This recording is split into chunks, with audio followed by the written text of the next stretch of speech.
Nous sommes sur l'émission Tout est accompli. Et comme nous l'avons l'habitude de dire, cette émission, c'est pour vous annoncer l'évangile éternel de Jésus-Christ, c'est-à-dire le message du jugement. Et comme les Écritures déclarent dans Amos 3, verset 7, « Car le Seigneur l'Éternel ne fait rien sans avoir révélé son secret à ses serviteurs, les prophètes. » Il est écrit que le Seigneur l'Éternel ne fait rien sans avoir révélé son secret à ses serviteurs, les prophètes. Les choses cachées l'appartiennent, mais au temps marqué, il les révèle toujours.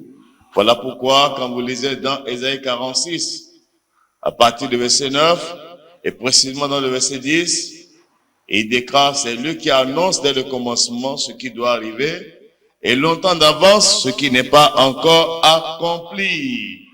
Car il est Dieu, et hors de lui, il n'y a point d'autre Dieu. C'est pourquoi je vous invite à me suivre avec vos Bibles, car il n'y a rien de ce que nous allons dire ou ce que nous disons qui n'est pas soutenu par les Écritures. Si vous aimez Dieu, vous devez aimer sa parole, car sa parole, c'est la vérité.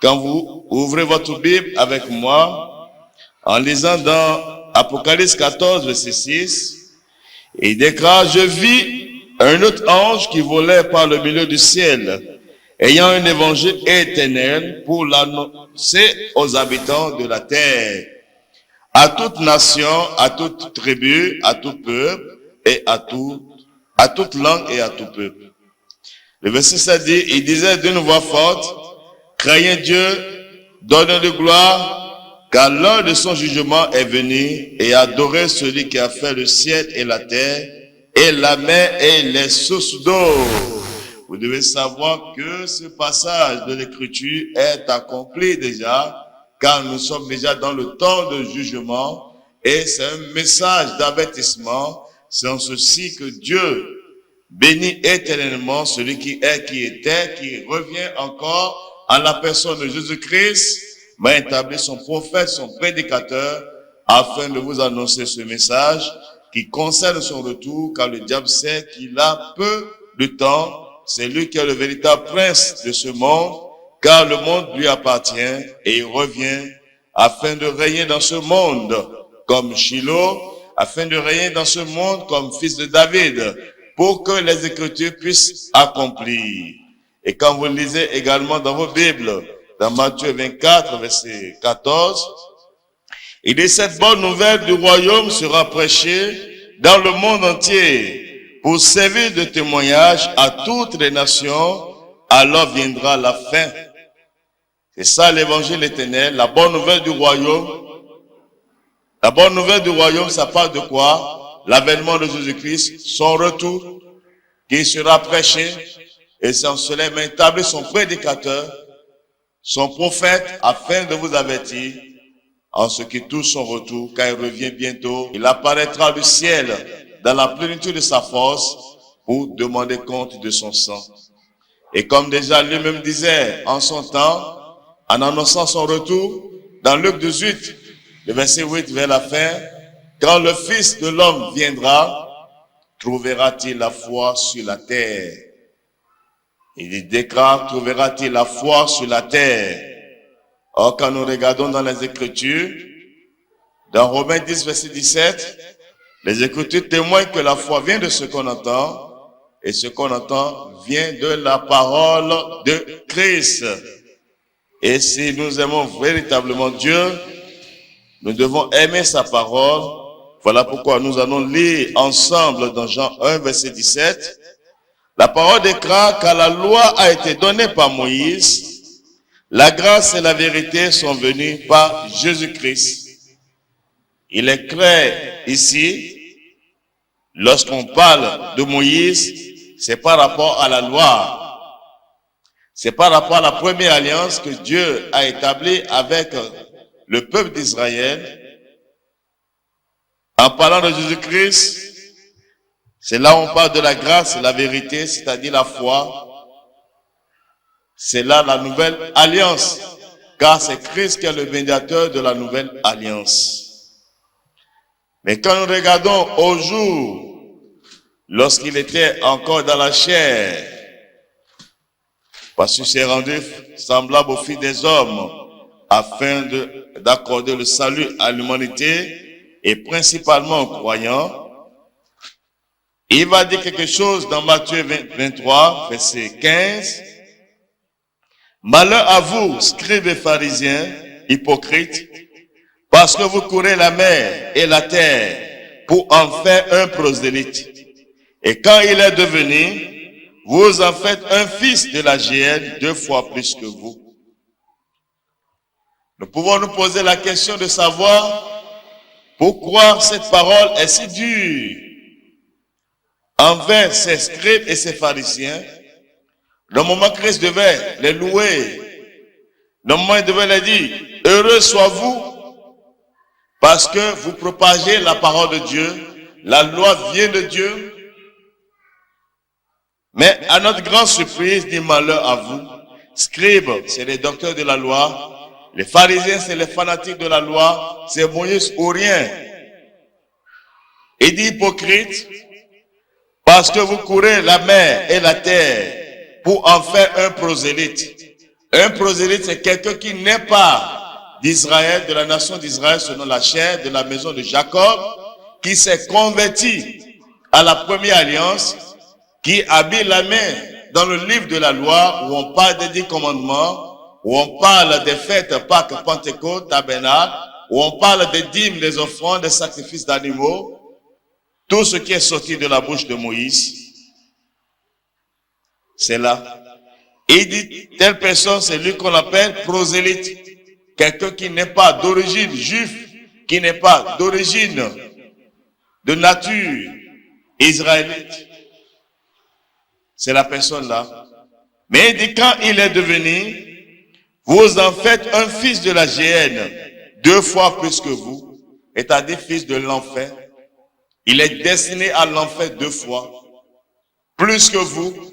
Eux aussi sont inclus dedans. Il dit plus que vous. Eux aussi sont inclus dedans.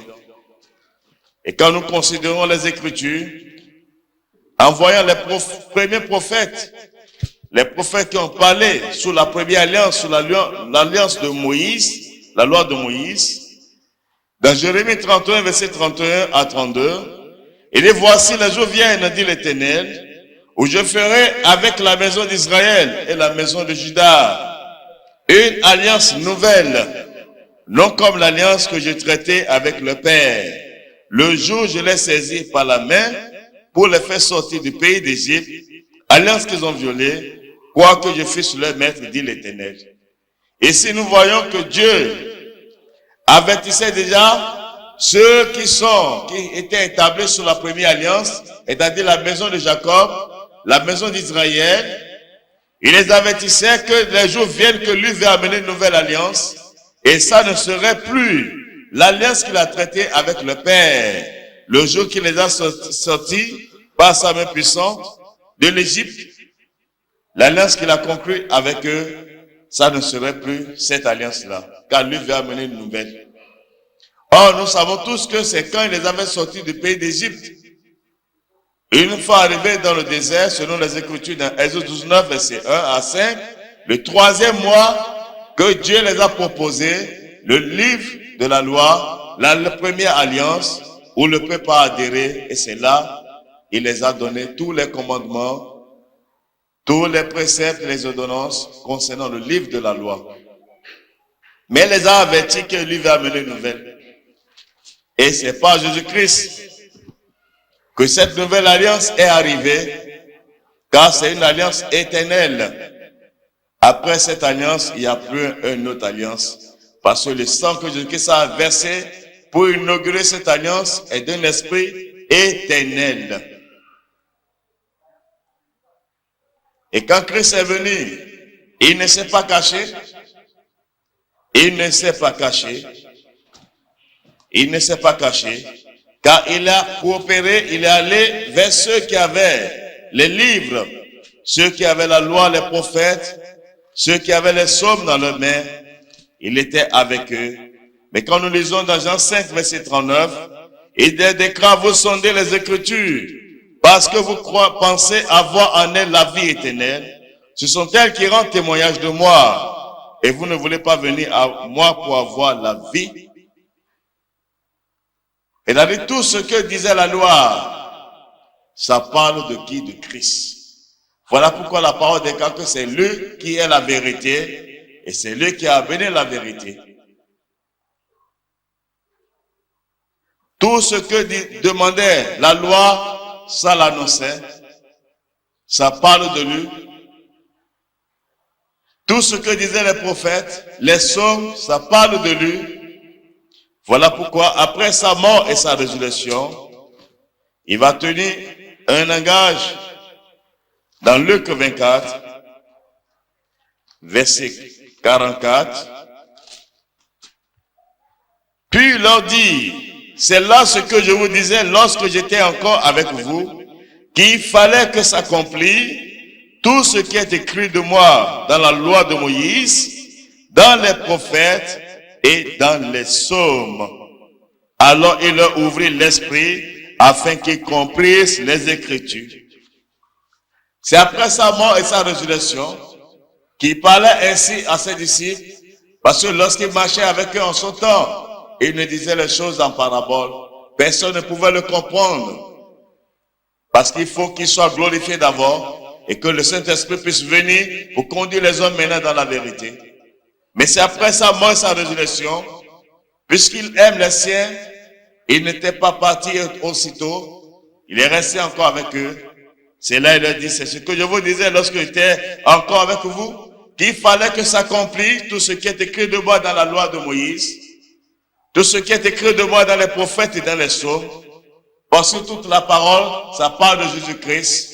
Pourquoi les Écritures annoncent que la parole s'est fait chair. Mais pourquoi c'est aussi dur que Christ va dire, quelqu'un qui s'accroche à la loi de Moïse, la personne là est destinée à l'enfer. Et même ceux-là qui étaient des zélés pour le livre de la loi, les pharisiens, les scribes, eux aussi étaient destinés à l'enfer. Vous devez comprendre les Écritures, car Dieu ne se contredit pas. Ils ont, non seulement qu'ils ont été avertis que lui veut amener une nouvelle alliance, il a encore un mystère qui est caché là. Et si vous êtes humble de cœur et vous cherchez réellement la vérité, nous allons voir aujourd'hui pourquoi la loi, en réalité, pourquoi Dieu a-t-il donné la loi. Et si vous êtes vraiment sincère et vous cherchez le salut, la vie, si vous n'êtes pas destiné à la colère à venir, vous devez fléchir et donner gloire à Dieu et sortir de toutes ces abominations que les hommes ont établies pour dire qu'ils sont en train de rendre culte à Dieu. Or, ils sont en train de blasphémer Dieu, fouler aux pieds l'œuvre de Christ. Car lorsque vous lisez déjà dans vos Bibles, dans Galates 2, verset 21, il dit, je ne rejette pas la grâce de Dieu, car si la justice s'obtient par la loi, Christ est donc mort en vain.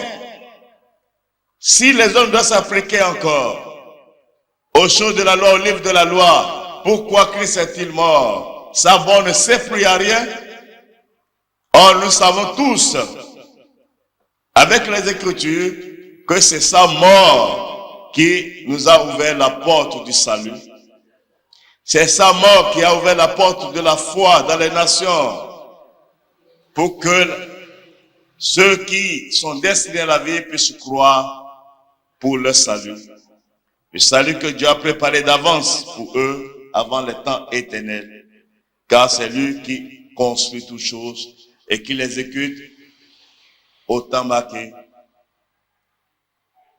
Aujourd'hui, nous allons voir pourquoi la loi. Pourquoi la loi? Si nous regardons dans Galates déjà, 3,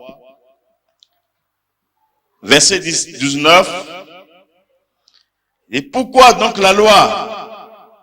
C'est comme ça qui est écrit dans vos Bibles. Galates 3, verset 19. Pourquoi donc la loi?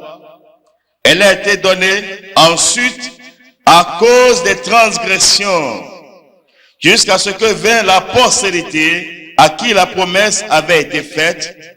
Elle a été promulguée par des anges au moins deux médiateurs, c'est-à-dire Moïse. C'est pourquoi l'abbé dit la loi a été donnée par Moïse. C'est lui qui est le médiateur de cette alliance. Mais il pose la question, la Bible nous pose aussi la question, pourquoi donc la loi? Il dit c'est à cause des transgressions, c'est à cause des péchés que Dieu a donné la loi, jusqu'à ce que la postérité qu'il a annoncée, par laquelle toutes les nations seront bénies, puisse apparaître. Et si nous voulons connaître cette postérité, nous pouvons remonter toujours dans le même chapitre de Galates 3, verset 16. Il dit, or les promesses ont été faites à Abraham et à sa postérité. Il n'est pas dit, et aux postérités, comme ici il s'agissait de plusieurs, mais en tant qu'il s'agit d'une seule, et à ta postérité, c'est-à-dire à Christ. À Christ. Donc la loi a été donnée à cause des péchés, jusqu'à ce que Christ n'apparaisse, jusqu'à ce que la postérité n'apparaisse, qui a été annoncée, en qui seul se trouve le salut, car il n'y a pas de salut en aucun autre nom, qui a été révélé parmi les fils des hommes, c'est Jésus-Christ. Donc la loi qui a été donnée, c'est à cause du péché, à cause des transgressions que Dieu a donné la loi. Et si nous aimons Dieu et nous cherchons la vérité, vous allez lire avec moi dans vos Bibles, dans Romains 3, versets 19 à 20. Or, nous savons que tout ce que dit la loi, elle le dit à ceux qui sont sous la loi. Qui sont ceux qui sont sous la loi? C'est la maison d'Israël. Dieu n'a pas placé toutes les nations. Dieu n'a pas placé tout le monde entier sous la première alliance, sous la loi de Moïse. C'est uniquement la maison d'Israël. Et ce qui a été annoncé, ce qui est écrit dans Psaume 147, 19 à 20, il n'a pas agi de même pour toutes les nations. C'est à Israël seul qu'il a donné sa loi, ses ordonnances. Les nations ne sont pas dedans. Donc quand nous revenons dans Romains 3, verset 19, or nous savons que tout ce que dit la loi, elle le dit à ceux qui sont sous la loi, afin que toute bouche soit fermée. Dieu n'a pas donné le livre de la loi afin qu'un homme se glorifie.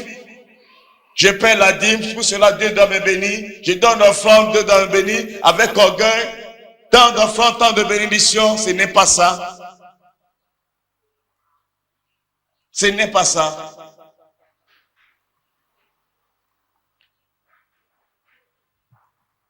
Donc ici il dit, afin que toute bouche soit fermée. Afin que la bouche soit fermée. Soyons sérieux. Si vous considérez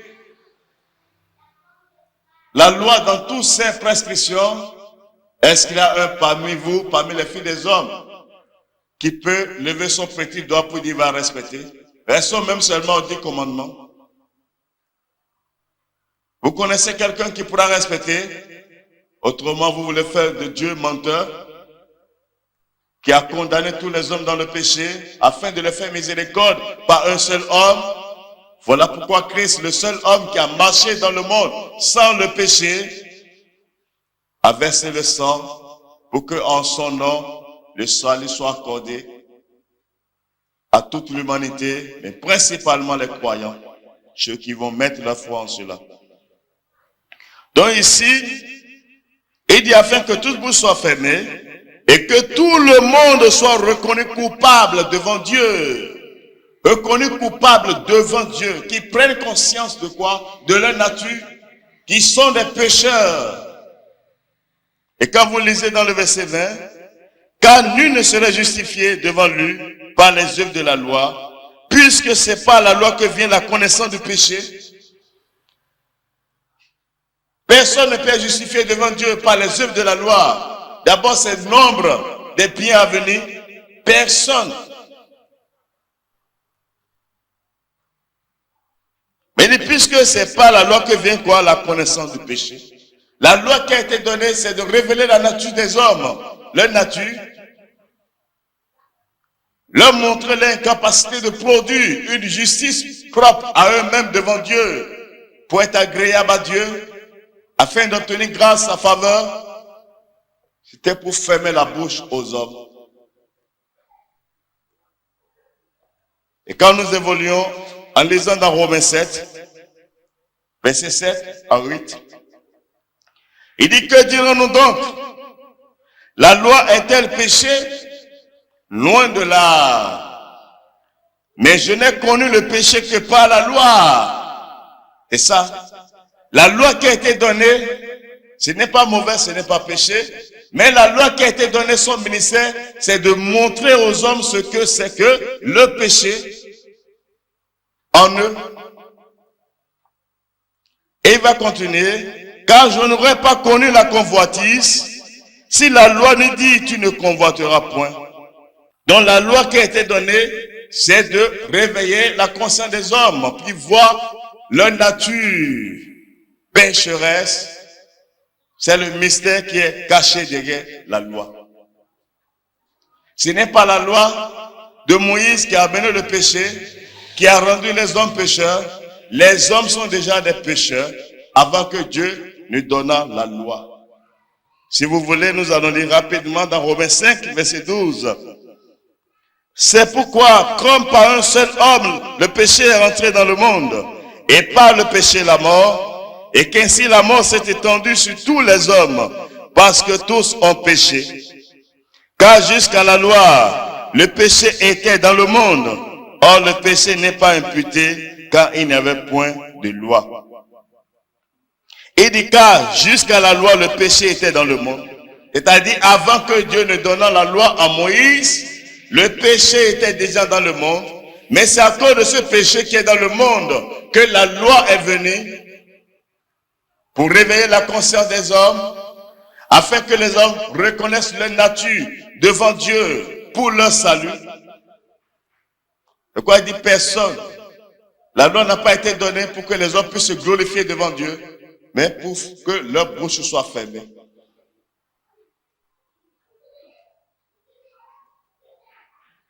Pour que leur bouche soit fermée. Et quand vous lisez dans vos Bibles avec moi, dans 1 Timothée 1, verset 7, il veut être docteur de la loi et ne comprennent ni ce qu'ils disent, ni ce qu'ils affirment. Comme aujourd'hui, on doit pratiquer la loi, vous devez apporter les dîmes, les offrandes. On doit fêter Pâques, Pentecôte. Nous devons construire une maison pour Dieu. Sinon, voici, nous allons rester pour adorer Dieu. C'est en votre temps que l'adoration de Dieu a commencé. Respectez Dieu. Dieu est dans sa parole. Sortez de la philosophie des hommes. Il veut être docteur de la loi. Et il ne comprend ni ce qu'ils disent, ni ce qu'ils affirment. Le verset 8 dit: nous n'irons pas que la loi est bonne, pourvu qu'on en fasse un usage légitime. Et le verset 9 dit: sachant bien que la loi n'est pas faite pour le juste, mais pour les méchants et les rebelles, les impies et les pécheurs, les irréligieux et les profanes, les parricides, les meurtriers, les impudiques, les infâmes, les voleurs d'hommes, les menteurs, les parjures et tout ce qui est contraire à la saine doctrine. La loi qui a été donnée n'est pas faite pour le juste, mais c'est pour les pécheurs que Dieu a donné la loi. C'est pour les pécheurs que Dieu a donné la loi. Et si vous voulez comprendre encore ce mystère, vous allez lire avec moi dans vos Bibles, dans 1 Corinthiens 15, verset 56. L'aiguillon de la mort, c'est le péché. Et la puissance du péché, c'est la loi. Vous voyez comment c'est décrit. Il dit l'aiguillon de la mort, c'est le péché. S'il n'y avait pas le péché, il ne pouvait pas avoir la mort. Mais la puissance du péché, c'est quoi? C'est la loi. C'est la loi qui est la puissance du péché.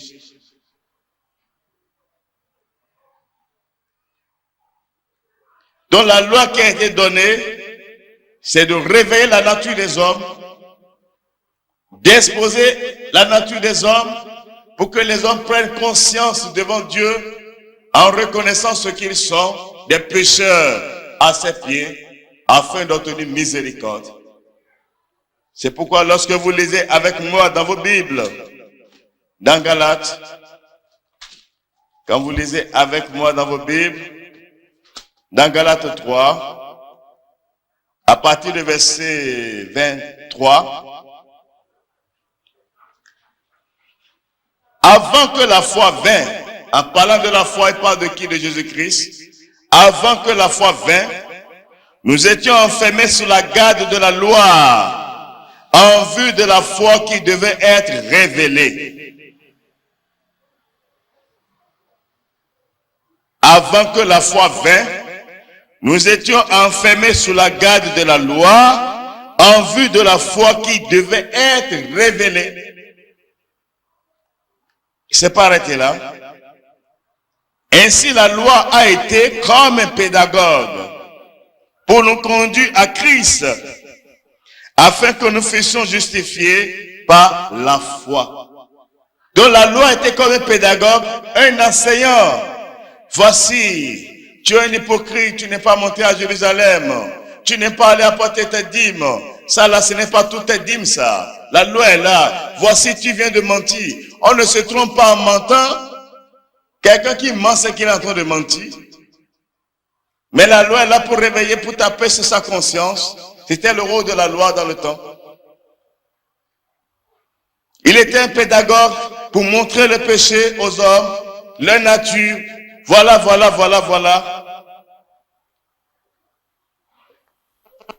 Il dit, dans Galates 3,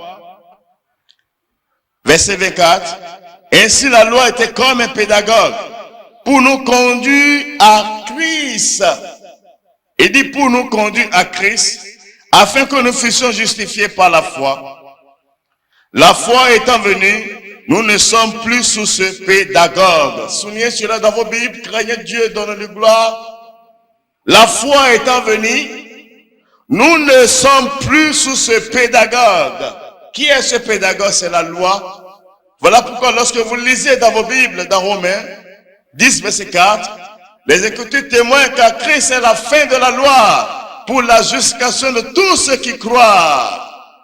Christ est la fin de la loi pour la justification de tous ceux qui croient.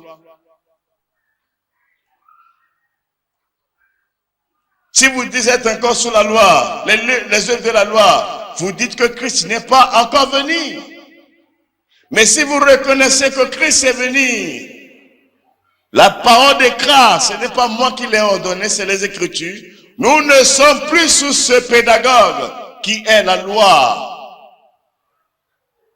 Et quand vous regardez comme la parole de Dieu est la vérité, si vous considérez Christ lorsqu'il était dans son ministère, la Bible déclare dans Matthieu 9, verset 10, comme Jésus était à table dans la maison, voici beaucoup de publicains et de gens de mauvaise vie vinrent se mettre à table avec lui et avec ses disciples.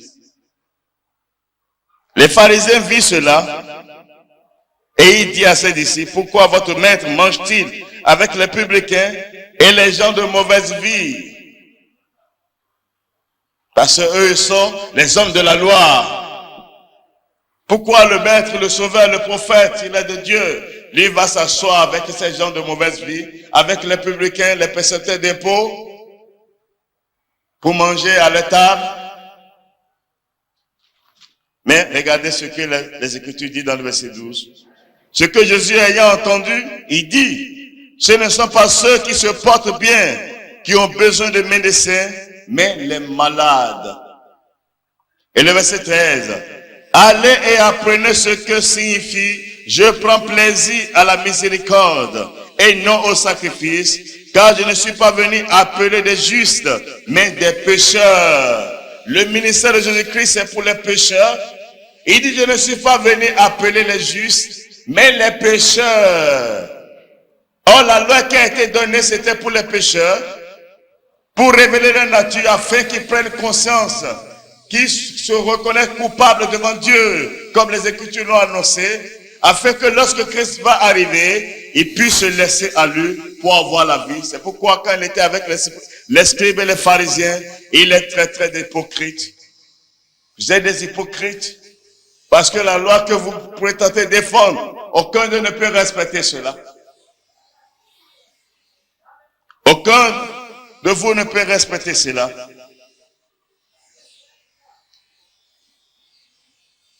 Aucun de vous ne peut respecter cela. S'il y a quelqu'un qui peut respecter le livre de la loi de Moïse, alors Christ n'a pas besoin de venir. On devait adorer cet homme-là. Sinon, pourquoi Christ va venir alors? Comme Galates 2, verset 21 l'a dit, qui ne rejette pas la grâce de Dieu, car si la justice sortait par la loi, Christ est donc mort en vain. Sa mort ne sert plus à rien. Sa mort ne sert plus à rien. Pourquoi est-il mort alors? Donc vous qui vous accrochez encore aux œuvres de la loi, vous êtes dans vos péchés. Vous n'avez jamais connu l'évangile de Christ. Vous n'avez jamais la vie. Vous n'avez jamais reçu l'Esprit de Dieu. C'est les démons qui vous agitent et vous pensez que c'est l'Esprit Saint. Dieu n'est pas un Dieu de comédie. Dieu n'est pas un Dieu de confusion. Il est dans sa parole. Il est dans sa parole.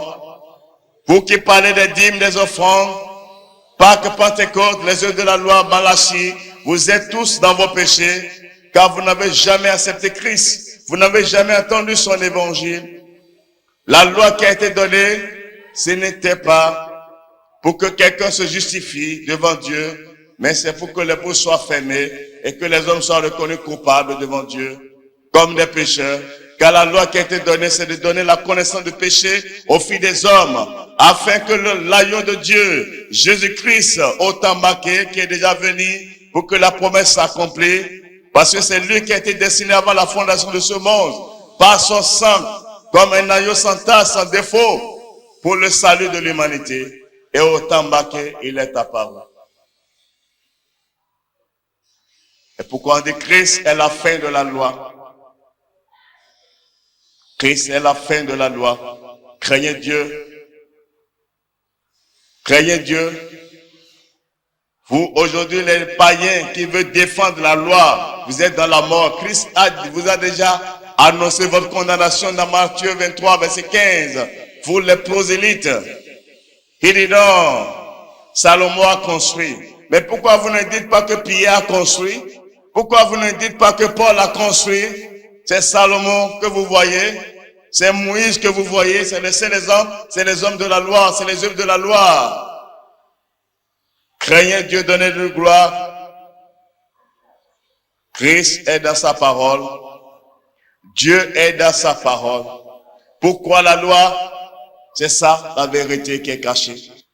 Vous tous qui êtes encore dans la loi, en disant je vais aller donner offrande à Dieu, donner dîme à Dieu, vous êtes dans l'abomination. Non seulement même la loi de Moïse vous condamne, parce que vous ne respectez même pas la manière dont la loi de Moïse l'a dit. C'est un culte volontaire, basé sur le commandement des hommes, et c'est la destruction. Sortez de là. C'est l'œuvre de l'Antéchrist. C'est l'apostasie. Sortez de là. Car nous sommes dans la dernière heure. Le temps de nation est en train d'expier devant Dieu. Le temps qu'il a délimité pour les nations est en train de s'accomplir. Et ce n'est plus loin. C'est en cela qu'il m'a suscité son prophète afin de vous avertir. Car Christ revient. Il revient l'a dit. Ce n'est pas tous ceux qui me diront Seigneur, Seigneur qui entreront dans le royaume, mais celui-là, ceux qui font la volonté de mon Père.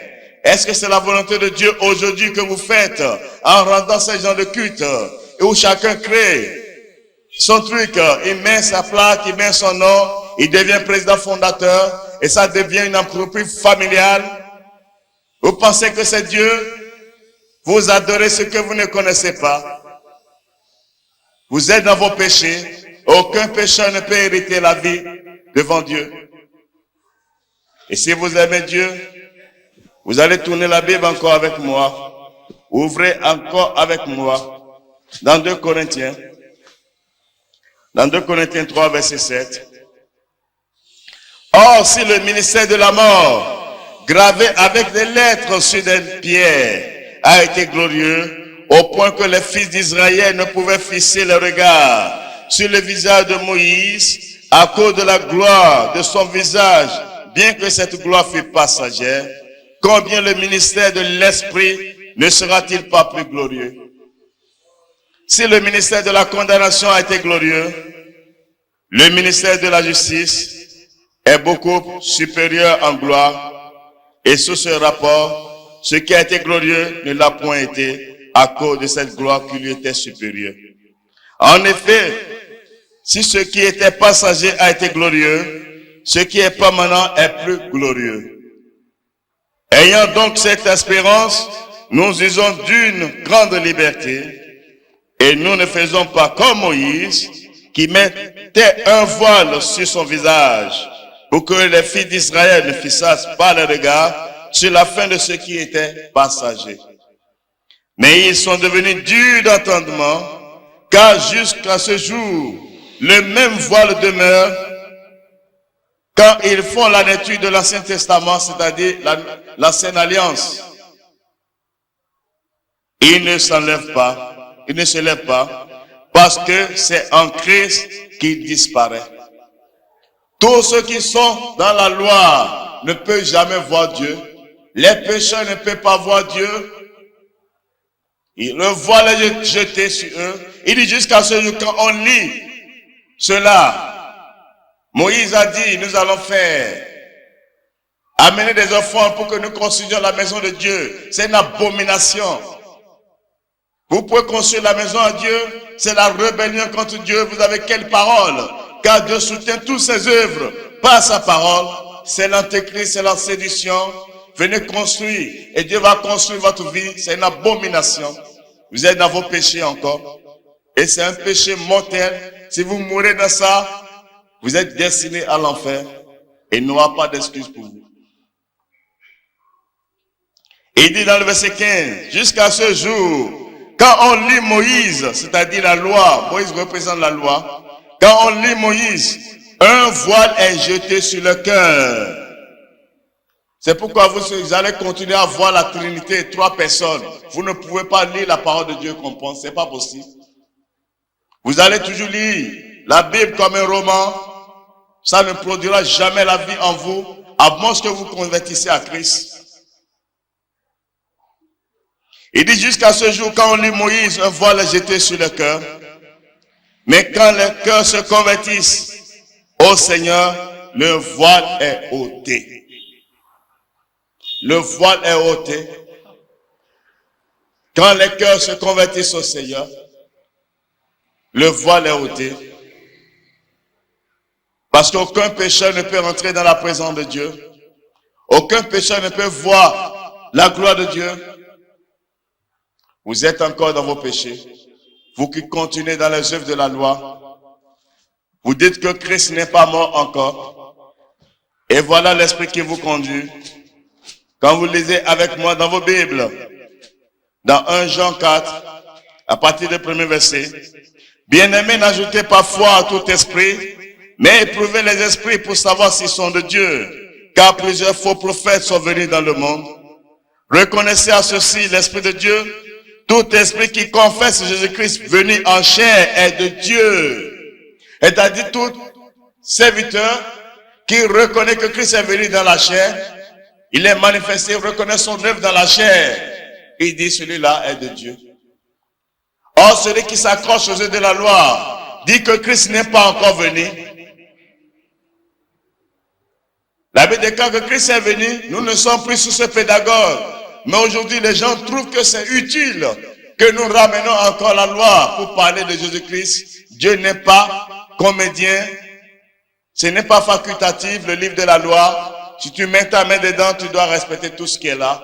Donc c'est l'esprit de l'Antéchrist qui conduit tous ces hommes, qui conduit tous ces mouvements, qui conduit toutes ces assemblées. C'est l'esprit de l'Antéchrist. Là où vous continuez encore à persévérer dans les œuvres de la loi, le diable vous a trompé. par sa femme, Babylone, l'église catholique romaine, vous a plongé dans les ténèbres. Et vous pensez que vous rendez un culte à Dieu. Je vous dis une vérité. Vous qui dites que qui vous recapent de réveil, que vous êtes des évangéliques, et regardez comment vos conducteurs vous trompent. Ils vont dire catholique est faux, c'est vrai. Mais quand, par leur ambition, sans connaissance, ils veulent devenir, ils vont se faire évêques. Ils s'habillent de la même manière que les évêques catholiques. Ils portent la même croix qu'ils combattent. Et ils ont honte, parfois ils cachent. Je parle aux vêtements. Je vous passe aux vêtements, car je suis innocent de votre sang. Je suis prophète de Jésus-Christ. Je n'ai pas peur d'eux. C'est des hypocrites. Ils vous trompent. Mais la Bible déclare, dans Matthieu 15, verset 14, laissez-les, c'est des aveugles. Mais si un aveugle conduit un aveugle, ils vont tomber tous dans une même fosse. Ils cachent cela. Mais pourtant, ils disent c'est faux. Mais ils sont tous dans le même esprit. C'est la séduction, c'est le diable. Nous sommes à la fin de tout. Dieu n'est pas un politicien où chacun crée son parti politique pour dire nous te soutenons. Dieu c'est la vie, Christ c'est la vie. Mais chacun crée son magasin pour dire non c'est l'église. En mettant son nom, il devient président fondateur. S'ils ne sont pas d'accord, dites-leur de venir me rencontrer avec la Bible. Sortez de là, nous sommes à la fin. Le temps de nation est en train d'accomplir. Je vous avertis, je suis innocent de votre sang. Vous serez surpris. Qui pourra soutenir le jour du Seigneur? Je ne suis pas un comédien. Un comédien ne peut pas dire ces choses. Car je les détiens de celui qui m'a établi, son prophète. J'apprends tout de Christ. Et comme il me dit, je le répète à la lettre. Craignez Dieu, nous sommes à la fin. Craignez Dieu. Vous qui n'aimez pas cette vérité présente, vous serez surpris. Vous serez surpris de vous voir attrapés par les événements. Il n'y aura pas d'excuse pour vous, car le temps des nations est en train d'être accompli. Craignez Dieu, sortez, fuyez. Nous sommes à la fin. Rentrez dans la bergerie. Rentrez dans la véritable église de Christ. Rentrez dans le temple de Christ. Sinon vous serez détruits. Ce n'est pas loin. Vous êtes encore dans vos péchés. Lorsque vous lisez dans vos Bibles, avec moi, dans Romains 8, verset 1 à 3, il dit, il n'y a donc maintenant aucune condamnation pour ceux qui sont en Jésus-Christ. En effet, la loi de l'esprit de vie en Jésus-Christ m'a affranchi de la loi du péché et de la mort. Car chose impossible à la loi, et pas de quelle loi? La loi de Moïse. Car chose impossible à la loi, parce que la chair la rendait sans force, parce que le péché était dans la chair. Il ne pouvait pas, l'homme ne pouvait pas mettre cela en pratique. La loi ne pouvait pas produire la vie aux hommes. Tu relis le verset 3. Car chose impossible à la loi, parce que la chair la rendait sans force, Dieu a condamné le péché dans la chair, en envoyant à cause du péché son propre fils d'une chair semblable à celle du péché. Christ est venu à cause du péché. Voilà pourquoi, lorsque Jean-Baptiste l'annonçait, il dit, voici l'agneau de Dieu qui ôte le péché du monde. Donc vous qui êtes encore dans la loi, dans les œuvres de la loi, en parlant des dîmes, en parlant des prescriptions de la loi, dans leur pratique, vous êtes encore dans vos péchés, vous êtes dans la mort, et c'est la destruction qui vous attend. Je suis innocent de votre sang. Je suis innocent de votre sang. Si quelqu'un veut contester, il n'a qu'à venir me rencontrer. S'ils sont vraiment de Dieu, nous allons voir selon les Écritures, avec la Bible, s'ils sont vraiment de Dieu. Craignez Dieu. Nous sommes dans le dernier temps, et Christ revient bientôt. Et cela ne tardera point. Ce qui a été annoncé, c'est à notre temps que cela s'accomplit. Puis ce qui est arrivé au temps de Noé, c'est la même chose. Les gens ne s'inquiétaient pas, ne se doutaient de rien. Dieu n'est pas un Dieu imaginaire, Dieu est réel. Il est la vérité, mais il est dans sa parole. On n'imagine pas Dieu. Vous adorez des dieux imaginaires et c'est l'idolâtrie. Sortez de tous ces lieux et craignez Dieu, donnez-lui gloire. C'est pourquoi Christ annonçait que la repentance et le pardon des péchés seraient prêchés en son nom. C'est pourquoi le baptême, c'est au nom de Jésus-Christ. Craignez Dieu. On va en parler là-dessus, si le temps nous permet. Pourquoi la loi? La loi a été donnée, c'est à cause du péché. Ce n'est pas pour que les hommes se justifient devant Dieu. Ce n'est pas pour que les hommes se glorifient devant Dieu. Mais c'est pour qu'ils se reconnaissent coupables. Ils reconnaissent leur nature afin de se donner à Christ, afin d'accepter l'œuvre rédemptrice qui est en Jésus-Christ. Car les Écritures témoignent que tous sont péchés et sont privés de la gloire de Dieu. Craignez Dieu, donne-lui gloire. Nous sommes à la fin de tout et le temps des nations est en train d'être accompli. La porte est d'être en train de fermer, elle est faite, se ferme déjà et vous serez surpris. Vous serez surpris. Fuyez, entrez dans la bergerie. Craignez Dieu, donnez-lui gloire. Nous sommes à la fin de tout, vous êtes encore dans vos péchés. Quand vous lisez dans vos Bibles avec moi, quand vous lisez dans vos Bibles, dans Galates 5, verset 4, vous êtes séparés de Christ. Vous tous qui cherchez la justification dans la loi, vous êtes déçus de la grâce. Il dit, vous êtes séparés de Christ, vous tous qui cherchez quoi? La justification dans la loi. Vous êtes déçus de la grâce. Vous avez dit Moïse, vous avez dit Malachie, vous êtes déçus de la grâce, c'est la mort qui vous attend. D'autres pour vous tromper vont dire non. On doit prélever la dîme parce que la dîme, c'est depuis le temps d'Abraham. Mais Abraham faisait aussi des sacrifices d'animaux. C'est des hypocrites qui n'ont aucune connaissance de Dieu, mais qui se vantent à être des instruments de Dieu. Oh, c'est des ouvriers, ton Père, sortez de là. Nous sommes à la fin de tout et je suis innocent de votre sang. Le moment viendra, vous allez chercher à entendre cette voix. Vous n'entendrez point. Vous n'entendrez point, car le temps d'être en train d'accomplir. Le temps des nations est en train d'être accompli. Sortez de là. Examinez votre foi, vous les catholiques, vous les protestants, les pentecôtistes, les évangéliques, vous les bradabistes. Voilà encore un réseau de grandes ténèbres. Branham vous a trompé, vous a plongé dans les ténèbres. Sortez de là et venez à la lumière pour votre salut. Sinon vous allez périr tous. Nous sommes à la fin. Bientôt vous allez vous voir tous posséder au pied de cet impie lorsqu'il apparaîtra et vous allez recevoir tout sabbat. Car les Écritures doivent s'accomplir. La parole de Dieu est la vérité. Je suis innocent de votre sang. La fin de toutes choses est arrivée. Fuyez, fuyez, vous serez surpris.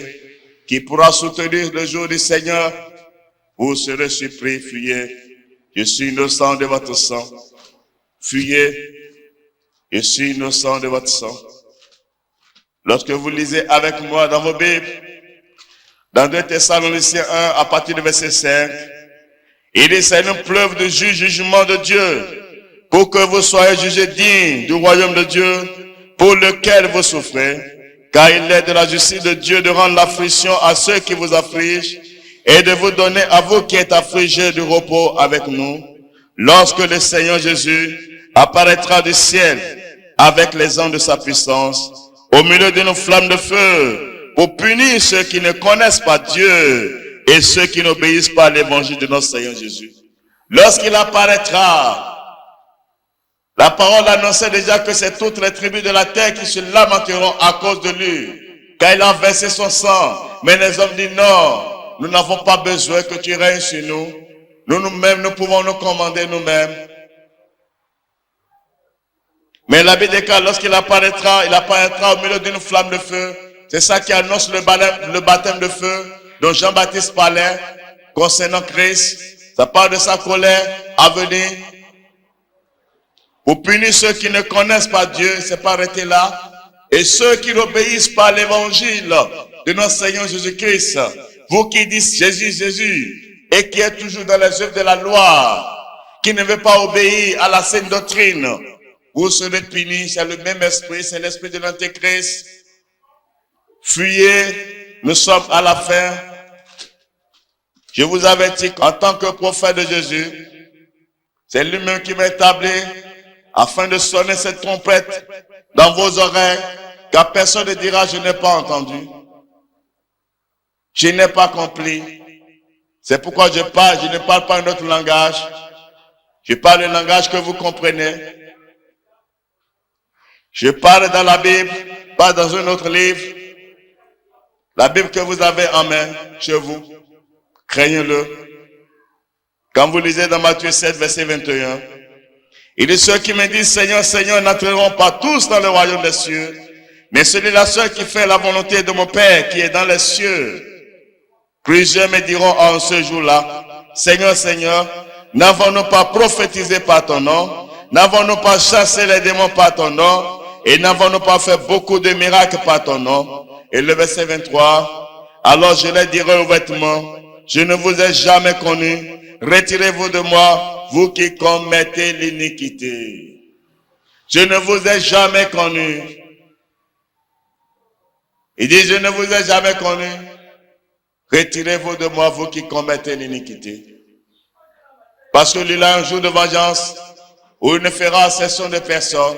C'est pourquoi lorsqu'il apparaîtra du ciel au milieu d'une flamme de feu, il va punir ceux qui ne connaissent pas Dieu. Mais vous également qui faites semblant de connaître Dieu, qui a l'apparence de la piété, que vous faites passer pour des chrétiens, des enfants de Dieu, mais qui n'est pas dans la parole, vous serez punis également. Il dit, je ne vous ai jamais connu. Il dit, pourtant, il prophétise au nom de Jésus. Jésus même a répondu déjà. Il n'a pas discuté. Mais ce n'est pas mon esprit qui travaille avec vous. C'est un puissant égarement. Sortez de ces choses, de ces abominations. Nous sommes à la fin de tout. Christ revient bientôt. Vous serez surpris par les événements. L'esprit qui dirige tous ces mouvements, qui remplit la terre d'abominations, il prendra corps en un seul homme, en toute sa plénitude, afin que les Écritures s'accomplissent, car ce qui a été annoncé est la vérité, et Dieu est fidèle. Craignez-le. Pourquoi la loi? La loi a été donnée à cause du péché, juste pour conduire les hommes au salut, pour montrer leur nature, pour leur fermer la bouche, afin que personne ne puisse se glorifier.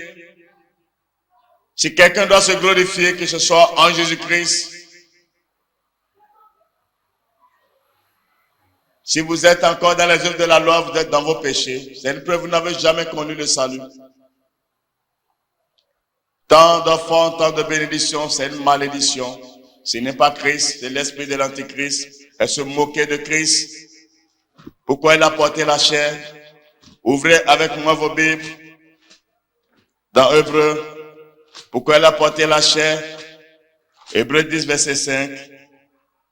Il déclare, c'est pourquoi Christ entrant dans le monde dit, tu n'as voulu ni sacrifice ni offrande, mais tu m'as formé un corps. Christ n'est pas venu seulement pour faire les sacrifices. Tu n'as agréé ni holocauste ni sacrifice pour le péché. Alors je dis, voici je viens. Dans le rouleau du livre, il est question de moi pour faire, ô Dieu, ta volonté. Après avoir dit d'abord, tu n'as voulu, tu n'as agréé, ni sacrifice, ni offrande, ni holocauste, ni sacrifice pour le péché. Ce qu'on offre selon la loi vous recommande à la crainte de Dieu, à sa parole.